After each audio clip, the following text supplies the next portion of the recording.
Hey guys, welcome to SYNTHO. In this video, I'm going to be showing you how to create some really cool rhythmic synthesizer sequences. So we'll be using just Ableton plugins to show you this, and also I'll give you the project file after, which has got loads of other golden nugget sounds and samples within it.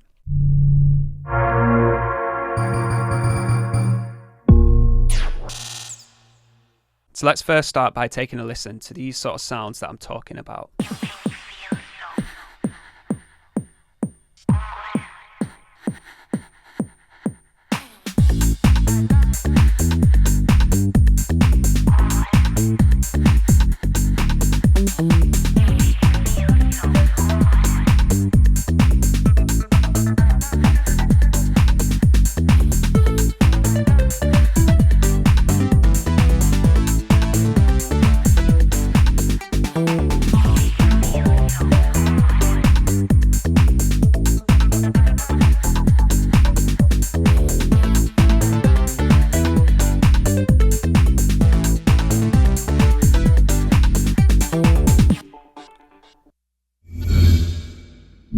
So let's start by taking a listen to these sounds on their own.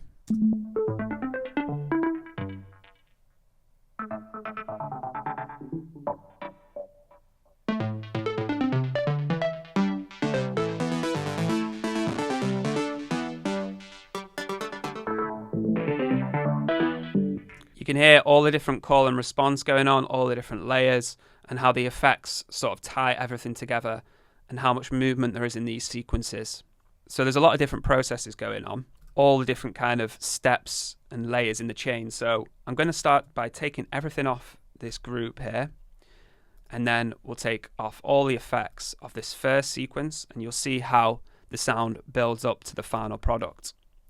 And we'll start with this first sequence, and then I'll show you the other ones and how they kind of relate to each other. So this is what it sounds like when it's basically really dry.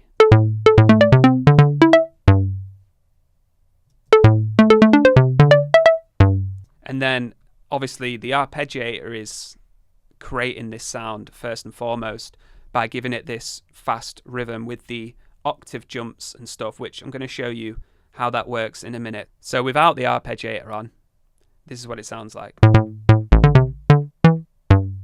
It's a lot different to this, isn't it?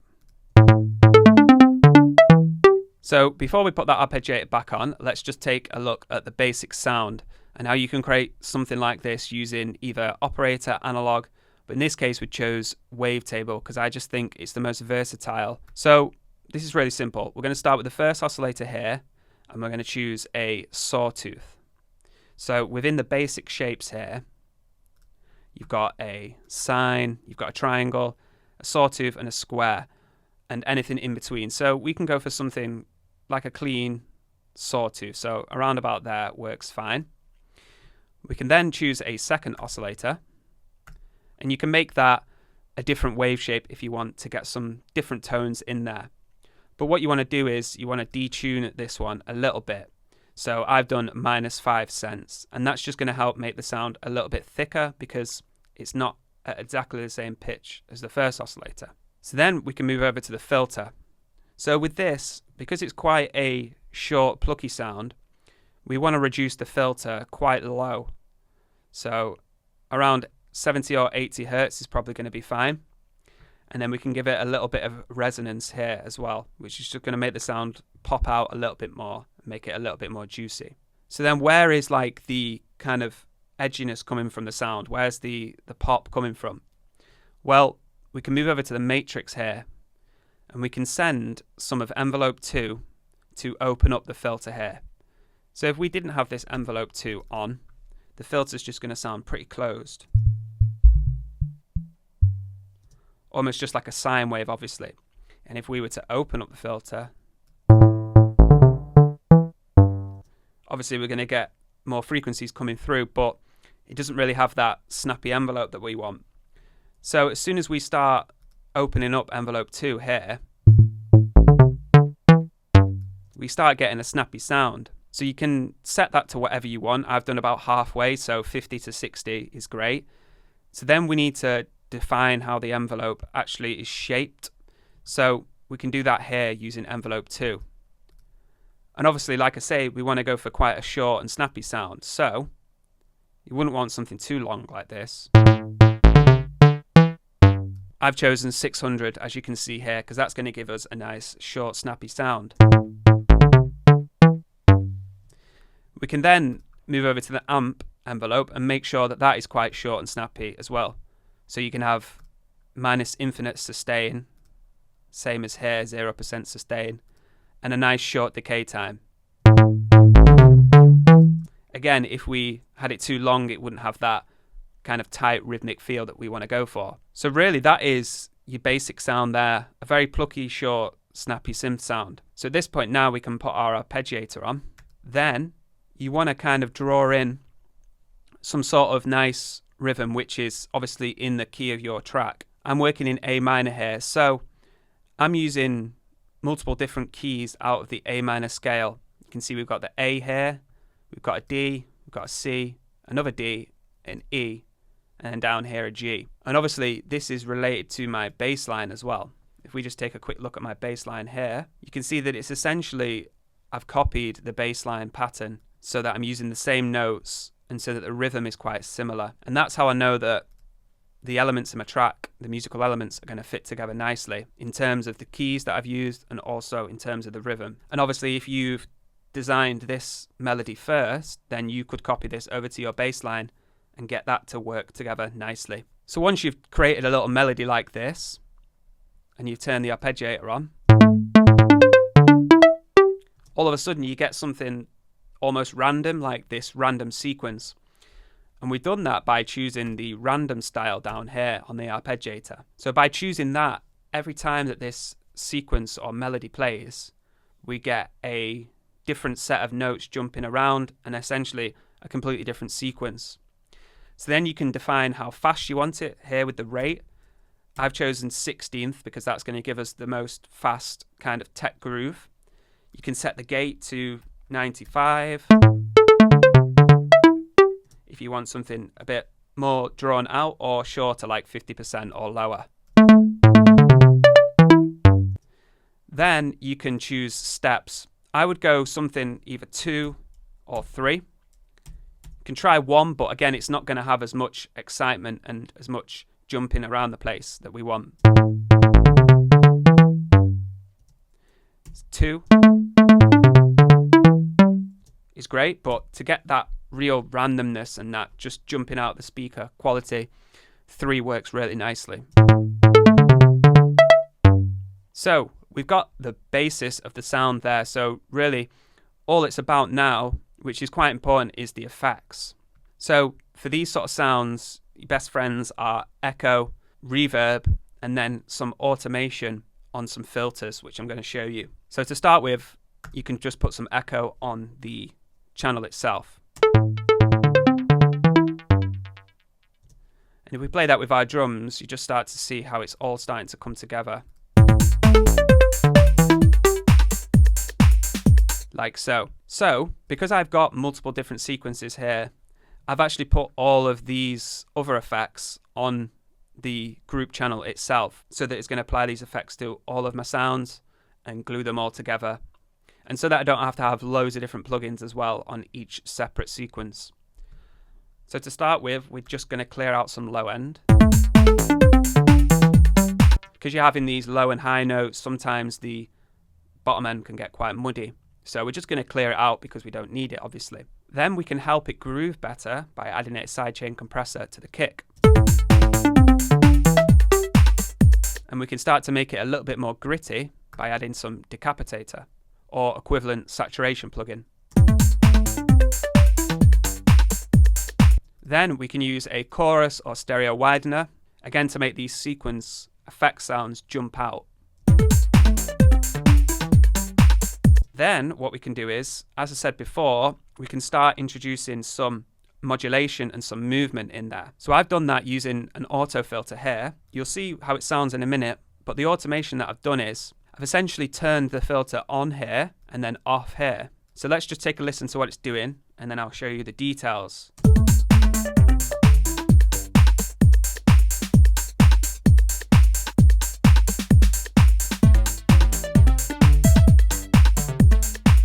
So because we've got that filter coming on for the first section, then off for the second, there's some movement there, and there's almost a call and response between those two same sounds, because the first sound sounds different to the next. So what have I actually done to this filter when it is on? So essentially, I've created another way of moving the sound. So what I've done is I've set an LFO up on this filter with this shape here, which is going to do a random LFO, but it's also going to pan the sound. So again, you're just getting so much movement and so much weirdness that isn't predictable at all. So you can start by choosing this second to last shape here, set the rate to something like half or 1 bar. I've chosen half because that gives me a nice rhythm. Then you can set the frequency and resonance to about halfway, so that when the filter's on, you're going to hear this sound now jump between the left and right channels, and kind of the filter opening and closing, which again just gives it this more random sequencer type effect. So let's just take that off so you can hear straight away what that's doing. And then on. And then you could modulate this resonance as well, like I've done here. So the second time round that it comes on, the filter resonance is increased compared to this. So in this how many bars section here, this 16 bar section, I'm creating movement, and that's really important so that the sound isn't predictable. Join the next generation of house music creators with SYNTHO. It's time to take your music production to the next level. We've got everything from in-depth beginners courses to advanced mixing techniques. SYNTHO is your all-encompassing music education platform.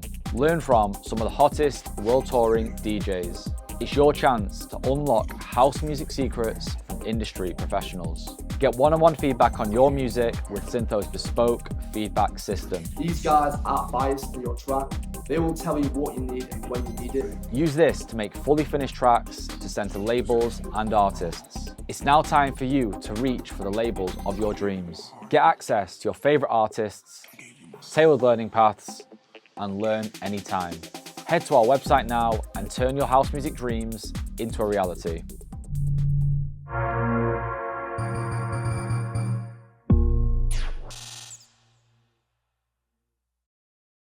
Because what I hear a lot in people's tracks, especially when they're just starting off, is the sounds become too samey, almost like over and over again. They become too repetitive. So using just one sound and an auto filter, we can add some movement in there and make the sound less predictable. Then to finish off, we can add a glue compressor, which is just going to help make these sounds pop and make them a little bit more aggressive. And you can see that I'm doing a load of compression here, but I've only got it at 50% dry wet. So if I was to put the dry wet at 100%, it sounds pretty good, but it's probably a little bit too much compression. Just by dialing it back to 50%, we still retain the original sound, which is nice and clean, with the compressed sound. So this is almost like I'm doing parallel compression, but instead of doing it on a return channel, I'm just doing it on the insert. So then we can finish off this sound by adding some reverb here on a return channel, so you can get a nice blend.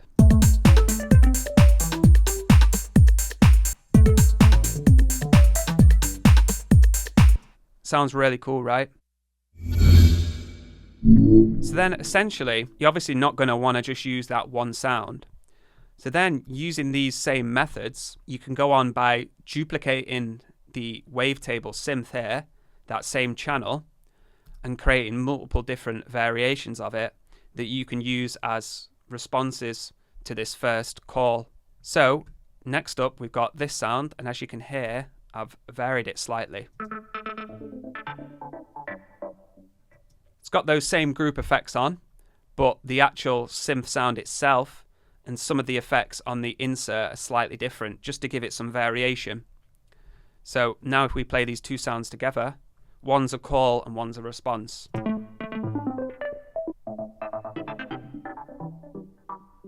Like so, and as you can see, I've got two more, which I'm going to show you in a minute. Now, at this point, you've got the basis of the sound, how you want it to sound. It's a nice, short and snappy synth sound.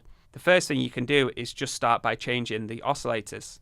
So as you can see here, these are completely different sounding oscillators.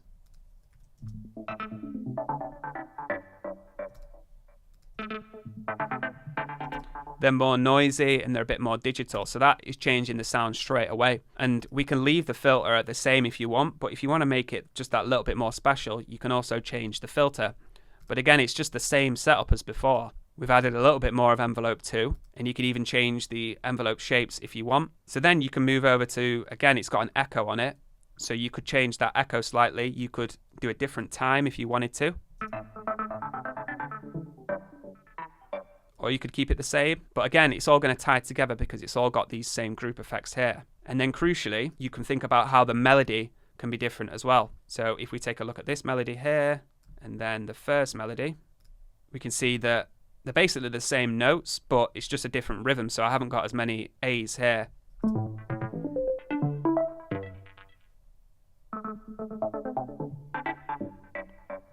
And one more thing you could do as well, if you wanted to further separate this, is you could change the arpeggiator settings.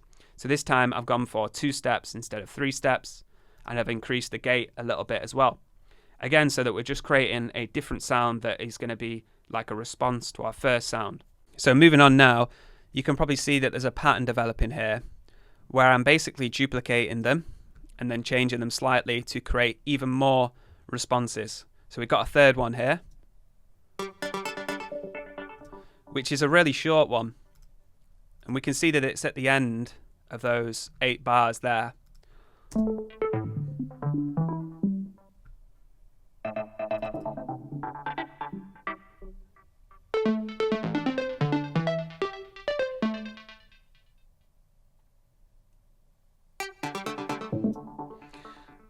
And that is just a really cool way to end that section and move on to the next one.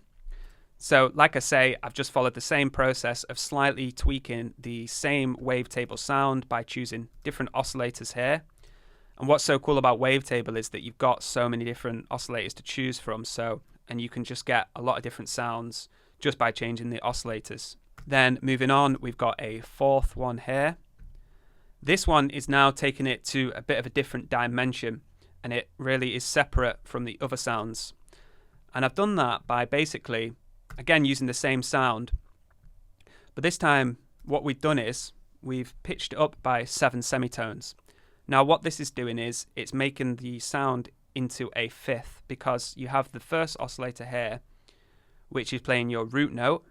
Then you have the second oscillator, which is up by 7 semitones.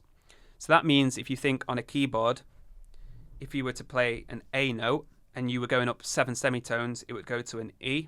And those two notes are going to play together, which is going to make a fifth.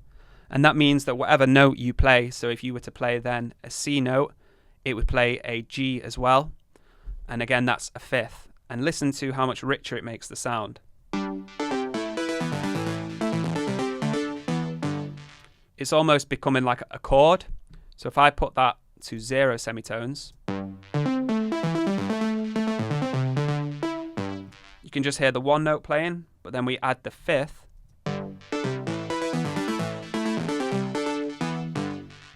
And this is such an easier way of doing it than actually going into here and, for example, moving that G up to a D and doing that with all the notes. You can actually just do it by having a second oscillator up by 7 semitones.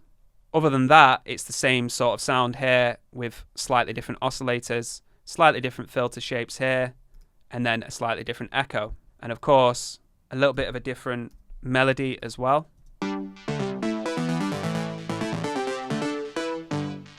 And slightly different arpeggiator settings. So then when we play all of these 4 together, we've utilized all the space in our arrangement to create a really cool call and response groove.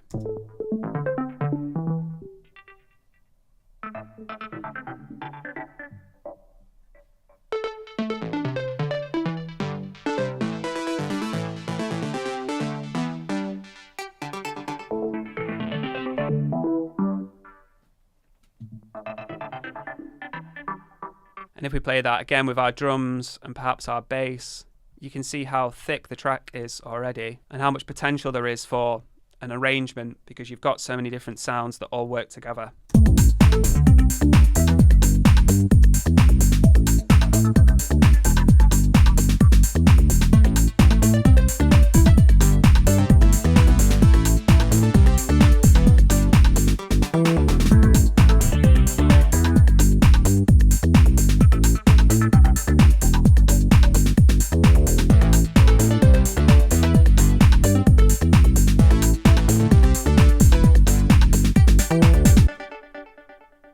And like I say, what's so cool about having this type of call and response with multiple different layers in your arrangement is that you can build up the track really easily by, for example, leaving out a response sound there so that it's just going to have a gap, and that's just going to add tension because there's going to be a feeling that something needs to be there. And then later on in the track, when it more kicks in, you can bring that response sound back in.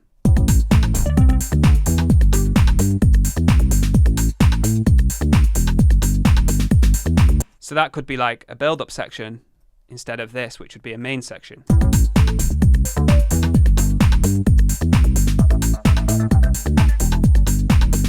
And so on and so forth. You can start taking ones out and bringing ones back in. So really, once you know these basic steps that I've showed you, you can apply this to any other synth that you've got. As long as you've got the arpeggiator MIDI plugin that you put in at the start and the effects chain that I've showed you, then you can get really creative and create some really cool sounds that you can also bounce to audio as well and manipulate even further and use again in other productions. So as I said, you've got this project to download with this video, so take a look at the other sounds as well if they interest you, and you can see how I've created this little sketch here and how all of the melodies link together, especially between the bass and the sequences. So I hope you've enjoyed the video, guys, and I'll see you on the next one. Take it easy, everyone.